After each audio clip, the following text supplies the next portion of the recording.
Hello guys, video போட்டு ரொம்ப நாள் ஆச்சு. இது ஒரு ஃபஸ்ட்டு ப்ராப்பராக ஒரு மோட்டோ விளாக் மாதிரி ஒரு வீடியோ போடலாம் அப்படின்னு ரொம்ப நாளாக ஒரு ஆசை.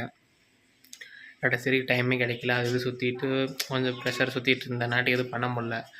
இப்போ நம்ம ஒரு மோட்டோ விளாக் எப்படிங்கிறது சில பல யூடியூபர்ஸை பார்த்து சில விஷயங்களை கற்றுக்கிட்டுன்னு நினச்சி ஒரு வீடியோ பண்ண போகிறேன். எப்படி இருக்குதுன்னு தெரில. ஏதாவது தப்பு இருந்தால் இப்படி பண்ணு அப்படி பண்ணுன்னு கமெண்ட் பண்ணுங்கள், பார்த்து பண்ணிக்கலாம். இது மொபைல் தான் ஷூட் பண்ணுறேன். நான் மேப்பும் மொபைல் தான் பார்க்கணும், ஃபோனும் இந்த வீடியோ மொபைலில் தான் வரும். கொஞ்சம் குவாலிட்டி கொஞ்சம் இஷ்யூவாக தான் இருக்கும், பார்த்து அட்ஜஸ்ட் பண்ணிக்கோங்க. அப்புறம் நம்ம இப்போ தான் மோட்டோ விளாகிங் ப்ராப்பராக ஸ்டார்ட் பண்ண போகிறோம். ஏமா என்னாச்சு, காய போடுறக்கா? வர துணி காய போட கூப்பிட்றாங்க, அப்படி காய போட்டு நம்ம அப்படியே விளாக் ஸ்டார்ட் பண்ண ஆரம்பிச்சிக்கலாம். பாய் பாய். மறக்காமல் சப்ஸ்கிரைப், லைக், ஷேர் பண்ணிவிடுங்க. என்ன வீடியோவில் வரையா பார்த்தியா பயம்? ஹலோ காய்ஸ், நான் தான்ப்பா ரொம்ப நாளாக வீடியோ போடணும்னு போடவே முடியல. இப்போ தான் நானே என்னை ஒரு மோட்டோ விளாக மனசில் நினச்சிட்டு கற்பனை பண்ணிவிட்டு கிளம்புறேன். அதுக்குள்ளே ஒரு பெரும் சம்பவம் நடந்து போச்சு. என்ன பண்ணேன்னா, நான் வெகு நேரத்துக்கு முன்னாடியே கிளம்ப வேண்டியது. சாரி சொல்ல மாட்டேன் நான் யாருன்னு. என் பேர் விக்ரம். நான் ஒரு மோட்டோ விளாகர் ஆகணும்னு ஒரு மனக்கற்பனையில் இருந்தேன். இப்போ தான் கொஞ்சம் கொஞ்சமாக காசு சேர்த்து வச்சு ஒரு ஹெல்மெட்டு, அப்புறம் ஒரு மவுண்ட்டு வாங்கி ஸ்டார்ட் பண்ணியிருக்கிறேனப்பா. உங்கள் அன்பும் ஆதரவும் தாங்க. தப்பு இருந்தால் மன்னிச்சுக்கங்க, குறை நிறைகள் ஏற்கப்படும். ஒரு ஹைலைட்டான சம்பவம் என்னன்னு பார்த்தீங்க அப்படின்னா, இப்போ தான் மவுண்ட்டு வாங்கிட்டு 2-3 வீடியோ எடுத்தேன். எதுவும் எனக்கு ப்ராப்பராக தெரியல, அதை அப்லோட் பண்ண முடியல. சரி, இப்போ ப்ராப்பராக வீடியோ எடுக்கலான்னு எடுக்கும் போது டைட் பண்ணுற ஃபோனை வச்சு மவுண்ட் அது மேலே டைட் பண்ணுறது தனி கலந்து கையோடு வந்துருச்சு. டக்குன்னு வெக்ஸ் ஆகிடுச்சு மனசு. என்னடா ஆரம்பிக்கும் போதே அம்மக்கெல்லாம் ஆகி போச்சு அப்படின்னு. சரி போனால் போயிட்டு போகுது, பார்த்துக்கலாம் அப்படின்னு நினச்சிட்டு நான் அப்படியே விட்டுட்டேங்க. இப்போ என்ன பண்ண போகிறேன்னா, திரும்ப போயிட்டு என் தங்கச்சியை ஆனால் குயிக் வாங்கிட்டு வா சாமி அப்படின்னு வாங்கிட்டு வா சொல்லி அதை எடுத்து மவுண்ட்டை வச்சு அடித்து ஒட்டை வச்சு அப்புறம் டைட் பண்ணிவிட்டு எடுத்து கிளம்பிட்டேங்க. இப்போ ஏன்டா இங்கே நின்றுட்டுக்கிறேன்னா, அந்த சைடு ஒன்வேல வந்துட்டேன். அந்த சைடு போகணும். லாரி வேறு வந்துக்கிட்டு இருக்குது, ஒன்றும் பண்ண முடிய மாட்டேங்குது. இவர் போனால் நம்ம போய்க்கல, போங்க போங்க போங்க போங்க போங்க. Thanks lot.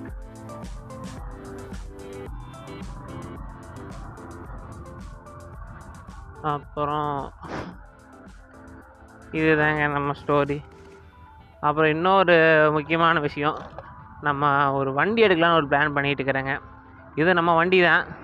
இது நான் முதல்ல பல்சர் ஒன்று வச்சுருந்தேன், அதை கொடுத்துட்டேன். ஏன்னா ஸ்விக்கி தான் ஓட்டிகிட்டு இருந்தேன் வேலை இல்லாமல், ஸ்விக்கி ஜொமேட்டோ. அது கட்டுப்படி அவ்வளோ மெயின்டெனன்ஸ் ஜாஸ்தியாக இருந்தனாட்டி கொடுத்துட்டு சிடி 110X எடுத்தேன்.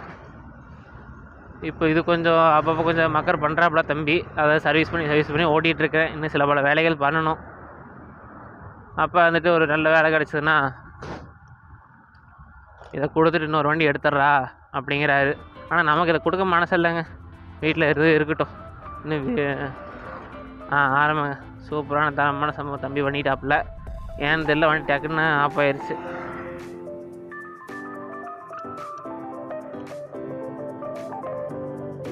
என்னன்னே தெரிலங்க, திடீர்னு ஆஃப் ஆயிடுச்சு வண்டி. என்ன கம்ப்ளைண்ட்டு? வண்டி ரன்னிங்லேயே ஆஃப் ஆகுதுங்க, ஏன்னே தெரில.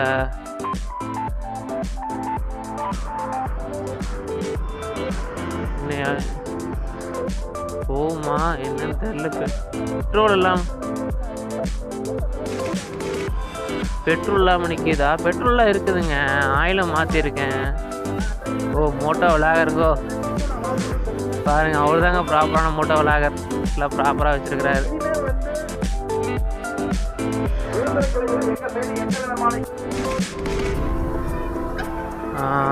ஏங்க காங்கிரஸுங்க வேறு லெவலில் பண்ணிட்டுக்கிறாங்க.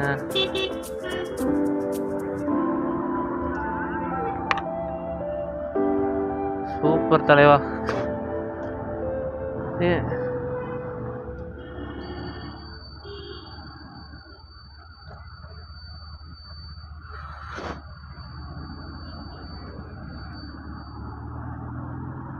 தம்பி ஆஃப் ஆகாமல் போ.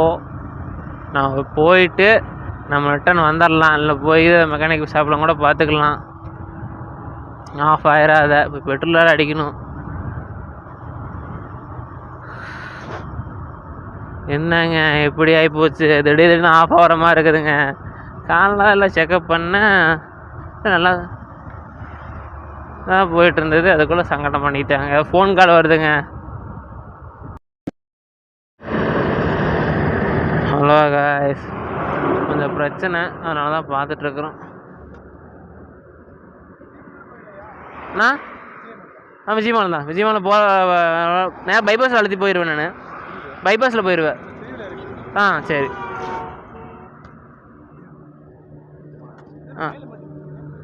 அண்ணா அது மைக்குண்ணா, மைக்கு ஃபோன்.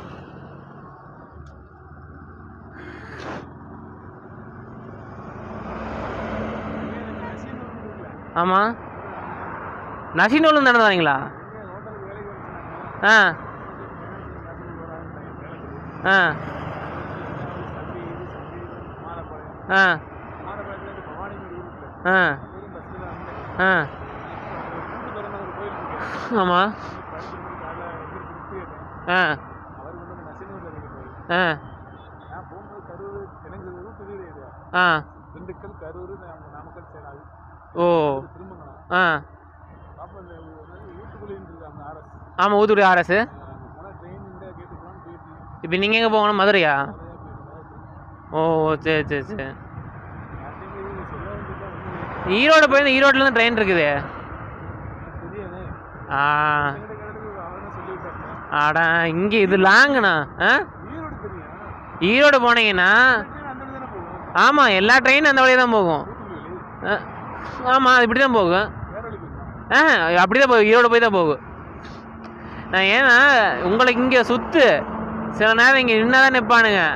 சில நேரத்தில் என்ன பண்ணுவான்னு தெரியாது. ஏதோ ஒரு ப்ராப்ளம்னா நேரம் அழுத்தி பிடிச்சி போயிடுவாங்க. ஆனால்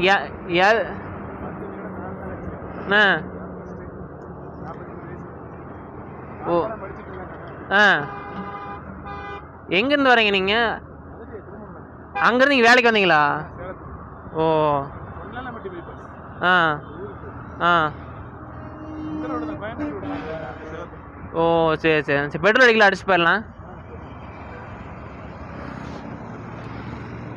சம்பளம் யாரும் கொடுக்கலீங்களா?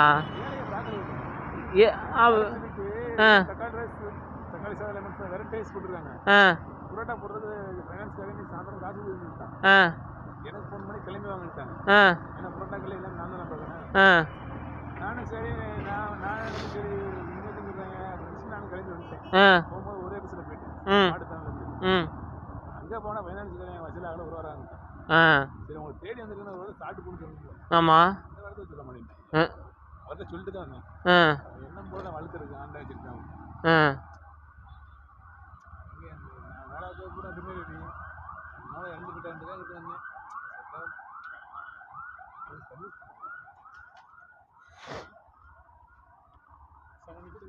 நில்லுங்க நில்லுங்க.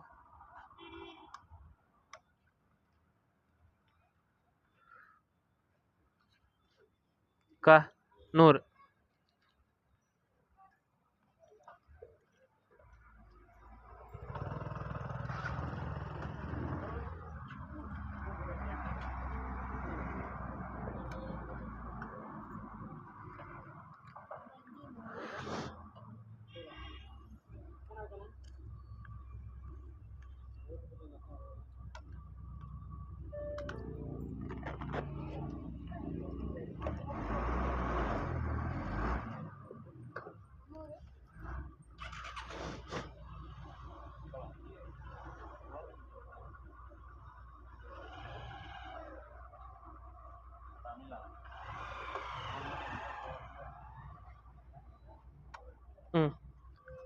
ப்ரோ 100.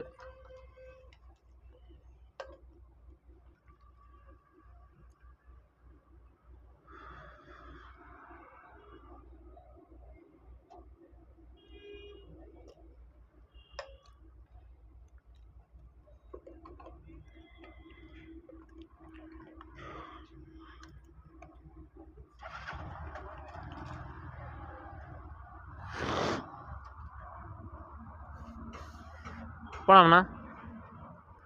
என்னாச்சு இந்த டயர் வெடிச்சு சாட்டுக்குது அங்கே சட்டார்னு சவுண்டு. சாமி சரியான சவுண்டு.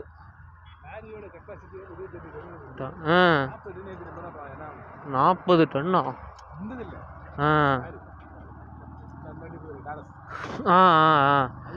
லோடுக்கு மேலே ஏற்றிடுறாங்க.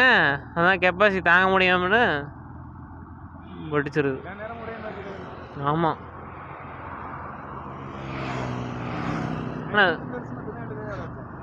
22 வருஷமா? வள்ளியூர். ஓ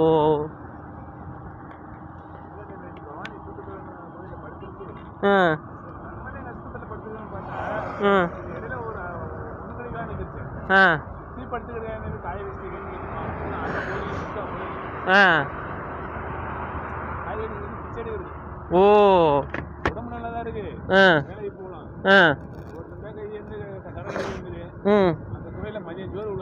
ஆமா.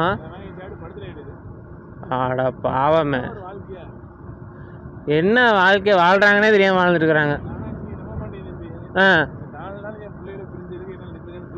எத்தனை பிள்ளைங்கண்ணா உங்களுக்கு? ஓ ஓ என்னண்ணா? ஐயோ பாவம்.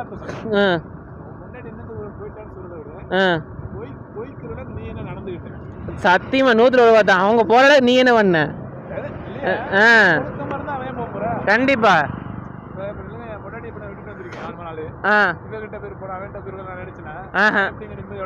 கண்டிப்பா.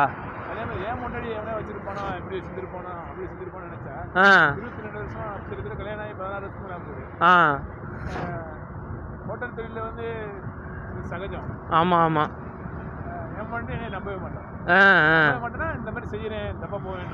ஆமா சரி.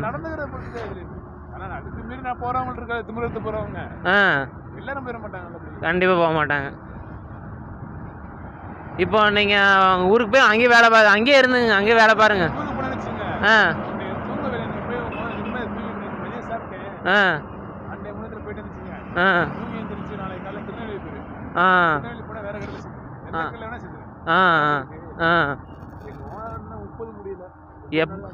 எப்பயும் பழக்கிற இடத்துக்கு போய்க்கோன்னா.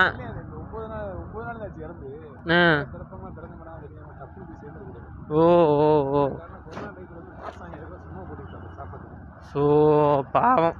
பரவாயில்ல, இப்படியெல்லாம் மனுஷங்க இருக்கிறதுனால தான் நாட்டில் மழை தண்ணியே பெய்யுது. ஆமாம், அவர் தான் பக்கத்தில் கூப்பிட்டு வச்சுக்கோப்புல. இந்த இழுத்து போனது புழுத்து போனது அதுங்கெல்லாம் வந்து கடைசி வரைக்கும் இருந்து உசுறு எடுக்குங்க.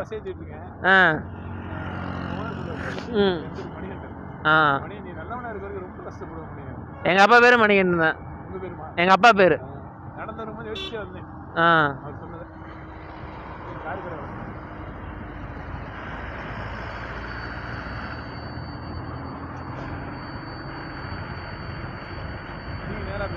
இல்லை, நான் அவங்க அங்கே விஜயமானதை இறக்கி விட்டு போகிறேன். இல்லை, நான் இப்படி இறக்கி விட்டு நான் அதில் பைபாஸில் ஏறிடுவேன். எனக்கு 2 ஒரே டிஸ்டன்ஸ் தான்.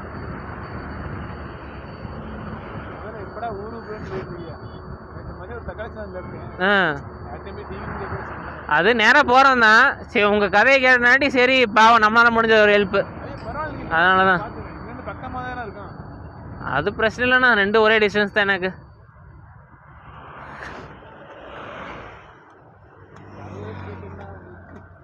நான் இப்போ நிறைய பேர் இருந்தாலும் லைஃப் ஸ்டைல் கேட்டிருக்கிறேன். ரொம்ப கஷ்டமாக போச்சு. ஏன்னா வேலைக்கு வாங்கன்னு சொல்லிட்டு இப்படி ஏமாற்றக்கூடாதுண்ணா. அட்லீஸ்ட் கடைசிக்கு சாப்பாட்டுக்காக காசு கொடுத்து ஆடி இருக்கலாம்.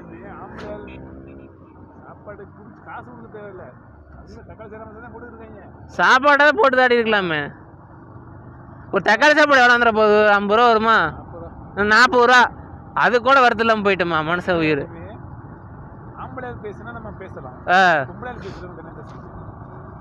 அண்ணா மேக்சிமம் பொம்பளைங்களுக்கு தான் மனசை கொஞ்சம் இறக்க கோணம் ஜாஸ்தின்னு சொல்லுவாங்க.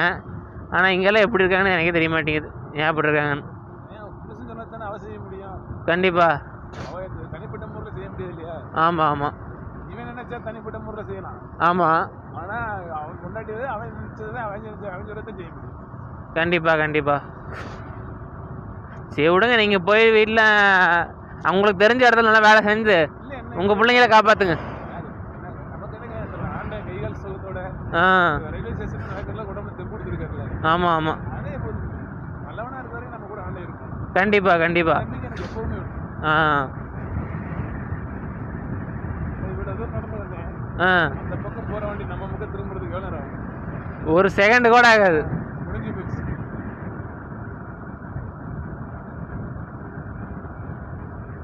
இனிமே யாரையும் நம்பி எங்கேயும் போயிடாதீங்க. ஏன்னா மதுரையை தாண்டது இல்லையா? மதுரை வந்து பாண்டியல் கிடையாது, ஃபேமிலியோட வந்து போயிருவேன். அதை விட திண்டுக்கல் கோட்டை மாதிரி வருஷத்தை ஒரு தான் வருவேன். கிளாஸ் மட்டும் கூட்டிட்டு. அது எங்க கம்யூனிட்டின்னு சொல்லுவாங்கல்ல. ஆமா, சமுதாயம் கூப்பிடுவாங்க. போகாம இருக்க முடியாது. வருஷம் வருஷம் போனா சாமி குட்டமா வச்சு இவங்களுக்கு வீடு செஞ்சு வருஷம் 3000. பரவாயில்ல பரவாயில்ல. நமக்கு எதாவது ஒண்ணு செய்வேன். அப்படிதான் இருக்கு. கொடுக்க மாட்டாங்க. ஒரு பிரச்சனைனா எல்லாம் ஒண்ணு கூடி வருவாங்க. இதான் பஸ் ஸ்டாப்பு, பார்த்து ஏறி போய்க்குங்க. சரி நான் சரி சரி. சரிண்ணா. வீட்டில் கேட்டதா சொல்லுங்க. என் பேர் விக்ரம். சரிண்ணா.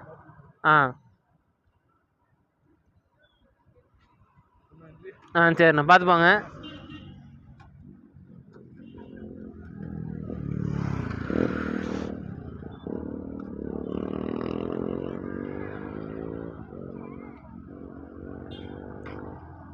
ஹலோ காய்ஸ், பாவம் அவர் மதுரையிலேருந்து வந்து சேலத்துக்கு வந்திருக்காரு வேலை கேட்டு. 8 நாள் 9 நாள் அங்கேயே வச்சுருந்துட்டு சோதனை இல்லாமல் அனுப்பிச்சி வச்சுருக்காங்க. பார்த்தீங்களா, ஒருத்தர்களை நம்பி வராங்கங்கும் போது கையில் காசமான கொடுக்க வேணாம், சோறாவது போட்டிருக்கலாமே. இவ்வளோ கஷ்டப்பட்டுருக்காங்க பாவம்.